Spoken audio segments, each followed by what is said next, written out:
Can you relate to this? Picture yourself at a new 9-to-5 job, and it's your first week, and you already absolutely hate it. You find yourself with nothing else to look forward to now besides the weekend.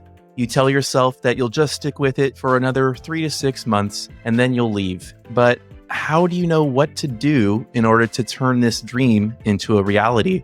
In today's self-help podcast episode, you'll find this out through a story from Mike Davidson, creator of the productivity YouTube channel originally known as Project Elon, with over 1 million subscribers.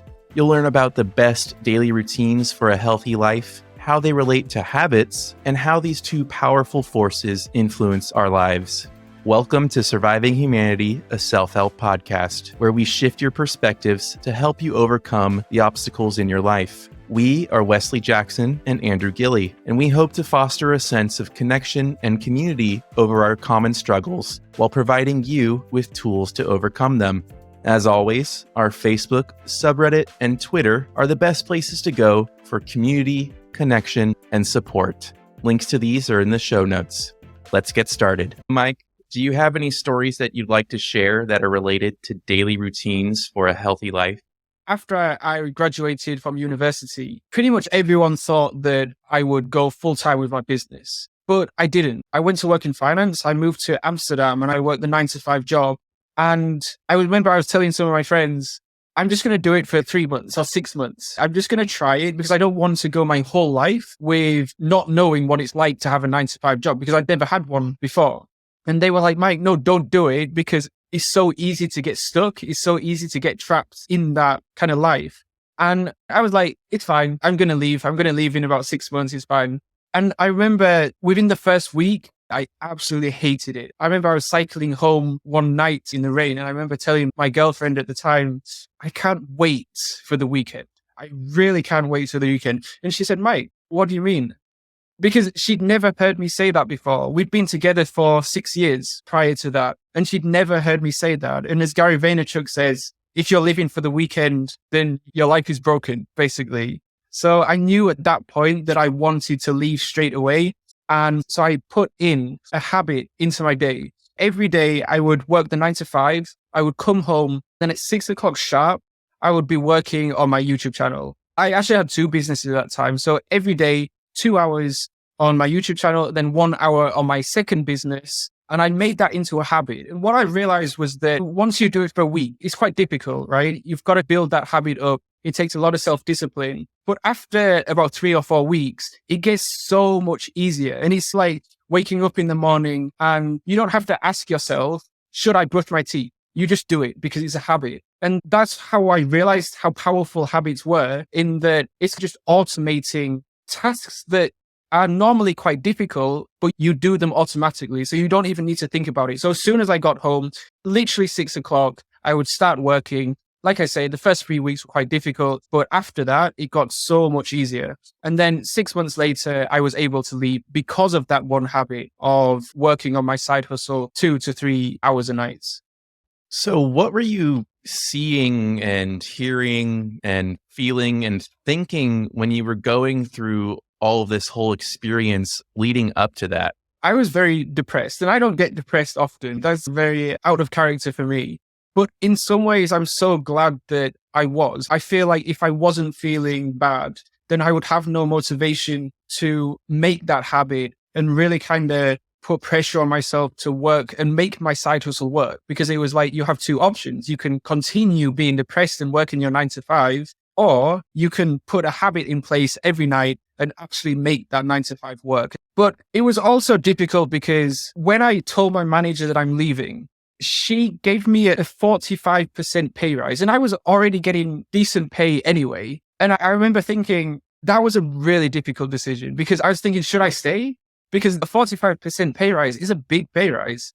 Or should I go with my side hustle, which was my YouTube channel at the time, and I would take a massive pay cut. Bearing in mind, I was living in Amsterdam, and I remember my rent was €1,000 a month. I would be struggling financially for that whole year. And I knew that. I decided to leave, and that was the second best decision I've ever made in my life. And ironically, the first best decision of my life was leaving a job at Tesco, stacking shelves at a supermarket. So you can see a pattern here that for me, leaving somewhere that is making me depressed and going with a job that maybe is paid a bit less, but it's on my own terms.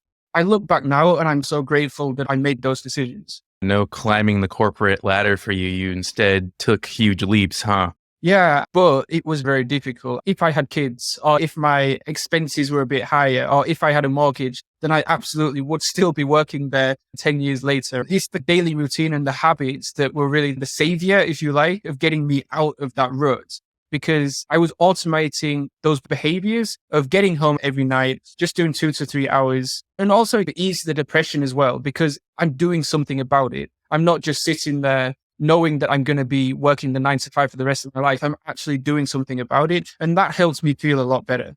So besides what you just mentioned already, how exactly would you say you found a way through all of this? You mentioned the 2 hours of working on your YouTube channel starting at 6 p.m. every day. Was there anything else? For me, it was about really understanding that money isn't everything. And that's a really difficult concept to understand because society kind of conditions us to the idea of success. If someone asks if you're successful, they usually mean, have you got a well-paid job? Have you got a high-status job like a lawyer or a doctor? That's how society defines success. But I think as a society, we really need to step back and redefine success. For me, success is having health, wealth, love, and happiness in check, like those 4 pillars. And wealth is still there, but it's just 25% of the equation. And it was once I realized that just because this job was paying me a lot, and like in my parents' eyes, I was successful because I was earning a lot of money.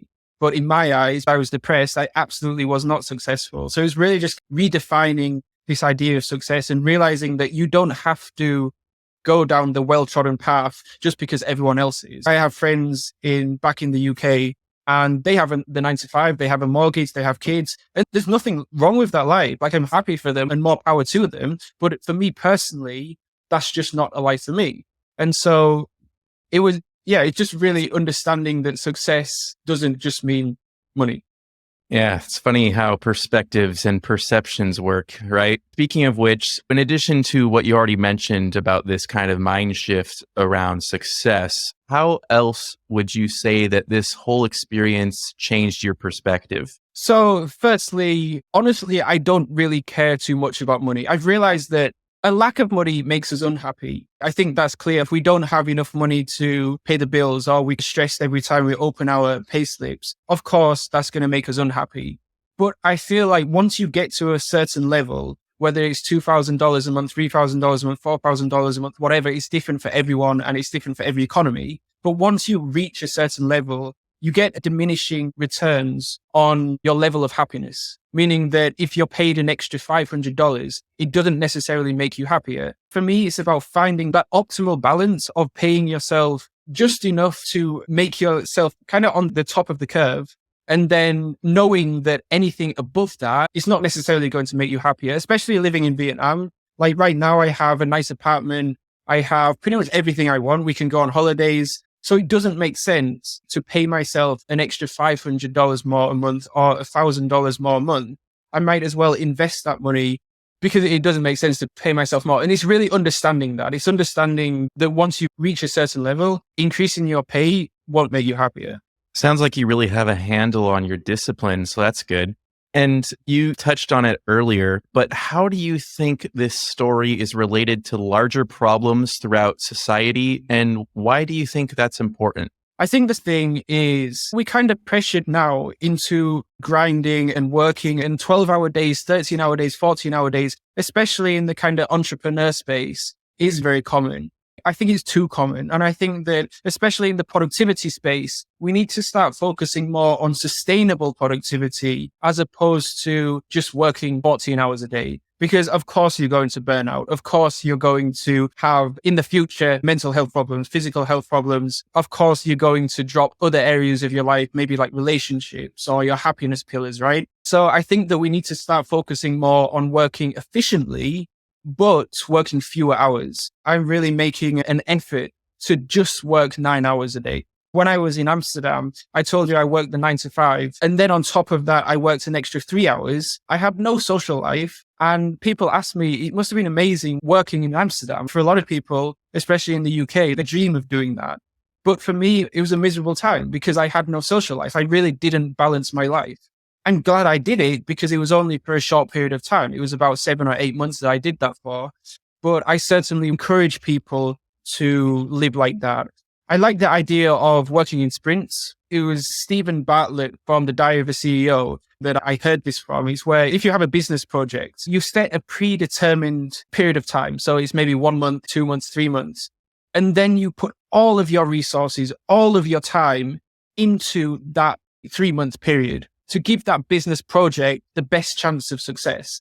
So we just launched the productivity algorithm, which is a 4-week live cohort course. And it took us 3 months to make it, but we went all out in that 3 months. I was working 11, 12 hours a day.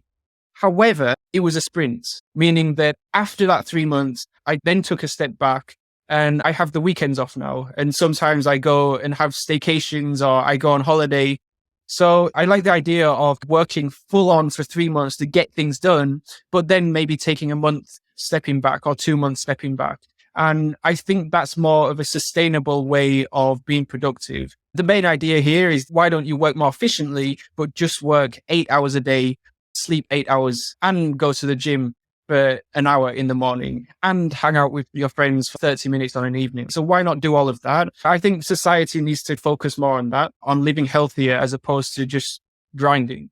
Wouldn't you say, though, that everything has kind of a cost, right? So in this case, back in the day for you, it was a sacrifice of your time in order to make that first leap. So would you say that's always a necessity? Most of the time, yeah. Most of the decisions that I've made in my life, they have come from places where I felt very uncertain of making that decision. But then I'm glad that I did. Like I say, I quit Tesco.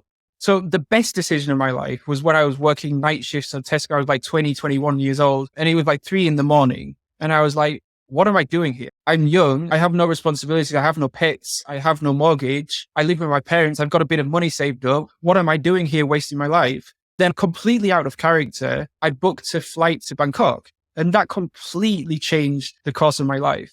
So it's making those decisions that at the time feel quite uncertain, but you look back and it's those decisions that really change where you are. Because if I didn't make that decision back 10 years ago, 12 years ago, I wouldn't be with the business that I have now. I would probably have a 9 to 5 and live a pretty mundane life. And that's a bit of a waste, really. Yeah, someone just told me today, actually, that if you're not a little bit afraid of the decision that you're making, then it's not a big enough one. Do you agree with that? I like the idea of failing, right? It sucks, right? Look, no one likes to fail. But I look over the last 12 months or so, I've failed a lot. We've had so many business projects that didn't go the way we planned. We had this that went wrong. We had that went wrong. But I look back and every single failure is a learning curve, right? Christo from the future said something like, don't waste a good failure. I love that because he rephrases it. He says it's a good failure. Like failure is a good thing. And it is a good thing. Of course it is. And I think ironically, if you're not failing enough or if you're not failing at all, that in of itself is a failure because it probably means that you're not pushing yourself to what you could be. So yeah, we fail all the time. And like I say, it sucks at the time, but looking back, we wouldn't be where we are if we didn't have those failures. Yeah, it's just a part of the process. So what would you say then at the end of the day? What is the moral of this entire story? What can we all do to become better humans in response to all of this? I think going back to the issue where we shouldn't all be chasing money. We really shouldn't be. I feel like money is an element to success, right? But there's so many different things that also contribute to success. There's so many people, so many billionaires that would give up all of their money to get their health back. If you've got cancer, you would do anything to get your health back, right? You would give up 10 billion, 20 billion, 30 billion. And it's really easy to take our lives for granted because we have our health right now. But it's only when we don't have it that we realize how important it is. And I think we need to be more grateful just as a society. I think we need to be far more grateful for what we have. And we also need to reprioritize what we do. So for example, just basic things like eating, right? It's not a difficult thing, but a lot of us don't do it. Drinking 2 or 3 liters of water a day. It's such a basic thing, but society doesn't really teach us that it's important. It teaches us that we need to get a very good job. It teaches us that we need to be earning X amount. It teaches us that we need to have a brand new car in the front of our driveway. So I think we need to reprioritize, but at the same time, not completely forgetting about wealth as well, but just realigning what we prioritize. For example, some months I prioritize wealth. I go all out with my business and I'll be working 11, 12 hours a day. But then the next month, I'll prioritize exercise and boxing and MMA and going to the gym and socializing. Then the next month, I'll prioritize relationships and networking and things like that. So I think we need to just realign how we spend our lives and be more strategic and not just get tunnel vision on earning as much money as we can. Yeah, the saying goes, health is wealth. So what other daily routines then do you do nowadays? Maybe run me through your morning routine. How about that? I'll run you through my morning routine, but I'll also really quickly run you through my routine in Amsterdam because it was a massive failure. But as with every failure, as we discussed, we learn from it, right? So when I was in Amsterdam, I knew how important morning routines were. So I crammed everything that I could. As soon as I wake up, I learned Dutch for 15 minutes. I did yoga for 15 minutes. I went up to the balcony and I did meditation for 15 minutes. And I was doing like all of these things. But then after about an hour and a half of this morning routine, this like massive, the world's longest morning routine, it was too much because I was trying to do so many things. I was doing all of them not very well. So now I keep it simple. For me, deep focus is a big thing. I like working in my biological prime time. In the morning is when I'm at my most productive. Then in the afternoon, my energy dips. And then in the evening, my energy goes back up to its peak.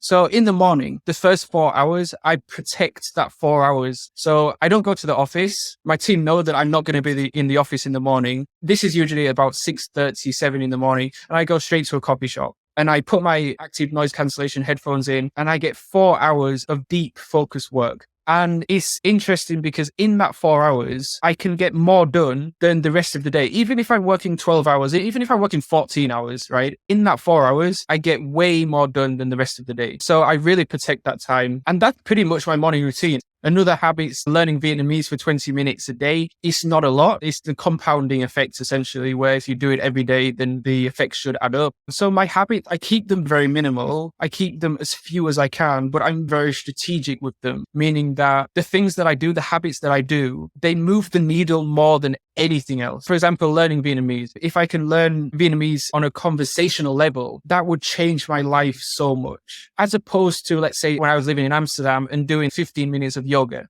That wouldn't necessarily be life-changing for me. Now, I've tried it, and yoga, of course, is very beneficial. But for me personally, it's not a life-changing exercise, and that's why I don't do it. So it's about being very strategic, not having 10, 15, 20 daily habits, but just maybe having 2 or 3. But those 2 or 3 are very cleverly chosen. Controversial opinion alert to all the yogis out there. I did put a disclaimer in there because I realized that it was a bit controversial, but I did put a disclaimer that yoga is very healthy. I get what you mean. There's something for everybody. So it sounded like in the past you were more thinking of it in terms of clockwork kind of fashion. And then now you're talking more about this deep focus or kind of a flow aspect to your day. What does that look like at the end of the day? How do you close out? So at the end of the day, I do an hour of the gym and then I do an hour of boxing and then I finish boxing about 8 p.m. Sometimes I won't go to the gym. So I go to the gym maybe 4 days a week. And then sometimes I'll go and hang out with friends or I'll go out with my wife. We'll go out to eat or something like that. Just before bed, I used to, and I was terrible for this, just scrolling through social media. And I stopped that. And it's been so beneficial. For me, reading or listening to a podcast is not necessarily as interesting or as engaging as social media or as YouTube. YouTube is terrible for me. If I'm watching a YouTube video or scrolling through YouTube and just watching video after video, I won't be able to sleep. But if I do something like reading a book on my Kindle, that's not as engaging. It's not as exciting. It doesn't get me pumped up. But at the same time, it's relaxing. It's educational. It helps me in terms of self-development. So that has been a real game changer. And I really wish that I started doing that 3 years ago, 4 years ago, because I fall asleep a lot faster now. I'm no longer lying in bed, just watching YouTube videos for 1 hour, 2 hours, because what a waste of time. True that. So before we go then, Mike, if you had to choose, what would be your number one tip for surviving humanity? For surviving humanity, I would say self-education. Self-education has completely changed my life. I talk a lot about productivity and personal development on my YouTube channel, right? I think that YouTube and Google, they're such amazing inventions. I don't think that we really give them credit. The fact that we can literally Google or YouTube any question and get so much content for free. And because it's for free, we don't really value it because its perceived value is zero. But I think that if you can utilize that, you can literally become an expert in any field you want. And we've never had that. We're the first generation where we've been able to do that. We really have no excuse. Like any problem that you have in your life, you can literally just Google it and find the answer. So I think self-education and also using the 1% rule when it comes to self-education. So if you pick a topic, whatever topic you want to become an expert in, whether it's productivity, going to the gym, boxing, whatever, just consuming educational content every single day and making it a habit. Meaning that when you sit down to eat, you don't turn on Netflix and watch, I don't know, Keeping Up with the Kardashians, but instead you watch a documentary, right? Or you watch an educational YouTube video. And it's those small habits that you implement and infuse into your life every single day. It will change your life. I really do believe that. And so self-education is my number one kind of personal development strategy because essentially it's unlimited, right? Thank you to our guest, Mike D. Mike works full-time producing content for his YouTube channel and online courses, which can be found on Udemy, Skillshare, and Kajabi. He focuses on productivity and helping other people significantly increase their output. You can find his latest work on projectelon.com. I found his productivity algorithm on there to be really thorough.